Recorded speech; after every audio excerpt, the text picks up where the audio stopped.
Hey guys, so it's time to talk about this week's episode of Once Upon a Time. The title of this episode was The Apprentice, and we kind of got to see that play out in a couple of different ways. So I'm just going to kind of talk about the things I loved and maybe a few of the things that I didn't love so much in this episode. One of the things that I absolutely loved about this week's episode was all of the little kind of hidden Disney gems. There were all these kind of subtle nods to like classic Disney things. Last week at the end of the episode, right, we saw Mr. Gold in his shop with this box, and in the end we see that this box turns into a sorcerer's hat. We get a whole lot more about that story in this episode, and of course the whole sorcerer's apprentice and the hat and the broomsticks and the mouse, I mean, that all kind of takes us back to some classic Disney stuff. So we get in this episode that Mr. Gold has actually met Anna, that he met her in the Enchanted Forest, and in the end she ended up tricking him, which I thought was kind of cool. So he kind of gives Anna what she's looking for on her little journey.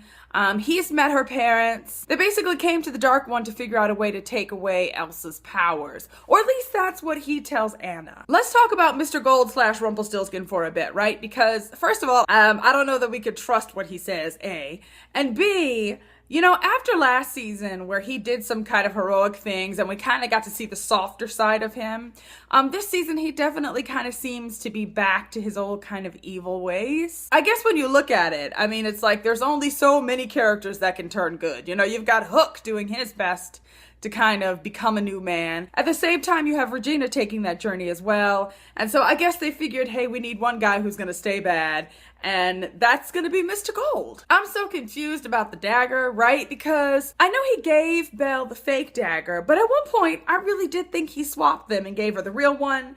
But then in this episode, it seemed like he had the real dagger. And to be honest, I mean, it's all a bit confusing, so I really don't even know who has the real dagger anymore. Hook has been kind of bribing Mr. Gold, you know, with this bit of information for a couple of episodes, and that turns around to bite him in the butt. I got all Captain Swan excited, right? Because Hook and Emma are gonna go on a date.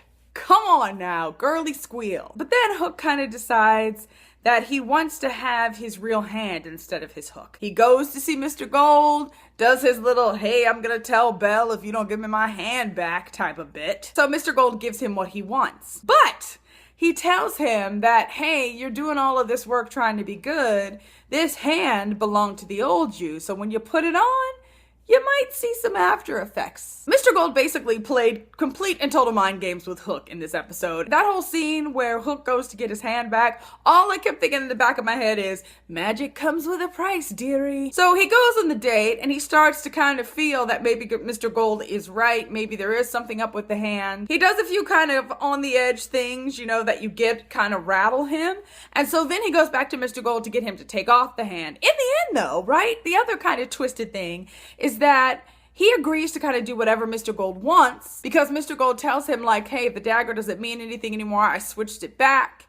And so now you don't have any leverage. And so Hook basically makes a deal and agrees to do whatever Mr. Gold wants. And then in the end, after he does some pretty crappy stuff, Mr. Gold tells him, hey, by the way, the hand is just a normal hand. It wouldn't actually make you do anything bad. So anything that you did when you had the hand on was really you. So poor Hook, he just made some really bad decisions in this episode. He did look good though. Let's talk about that, like fashion-wise. So when he went on his date with Emma, he kind of got rid of the pirate look and updated it, but still managed to be dressed from head to toe in leather and look really, really hot. I was kind of bummed, right? Because you guys know I'm all about the Captain Swan. And it just feels like another obstacle in a way that's just kind of like, whatever. You get that Emma is eventually going to find out that, you know, Hook went and did some crappy stuff with Mr. Gold, and then she's not going to trust him anymore, and rightfully so. So I was kind of annoyed by that. One of the other kind of little hidden Disney gems in this episode happened when Hook and Emma went on their date, and it was really cool, right? They walk into this kind of like Italian restaurant, and there's this couple.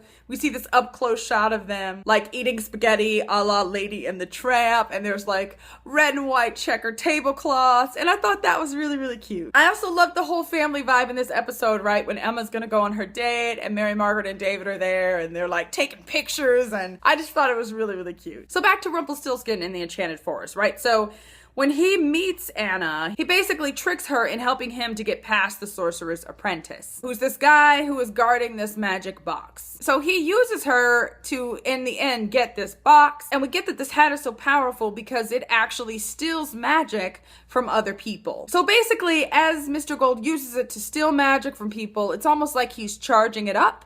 And then when it's fully charged, I think the goal for him is that when he has that magic, then he will no longer be under the control of the dagger. Right? Because we get that the Dark One, like if somebody else gets the dagger, they control the Dark One. And based on what happened to Mr. Gold last season, I mean, you could get why he would definitely be looking for a way to come from under that kind of control. But there's really no telling what he's going to do with it. The other kind of apprentice in this episode is Henry. So he and Regina are still kind of on their whole Operation Mongoose mindset. So he goes to Mr. Gold to work undercover as his apprentice because he's hoping Mr. Gold is going to be able to tell him about who wrote the fairy tale book. And I get that Regina wants to find that out, but at the same time, I don't know how safe Henry is there as Mr. Gold's apprentice. Really? Like, what parent would let their kid go do that? I don't know about that. So yeah, it was another good episode this week. There was a tiny tidbit of the Snow Queen. I really am intrigued by her storyline, and I really can't wait to find out what her connection with Emma is. Yeah, I thought it was a good episode. Again, it feels like we're taking little steps forward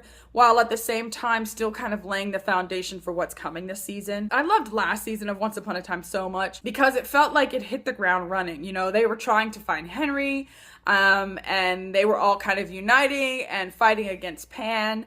This season, it feels like it's starting off a little slower, but that's not necessarily a bad thing. I'm just hoping that we're going to see like a fantastic payoff to this in the end. Would love to hear what you guys thought about this episode, and I will see you again soon. Bye.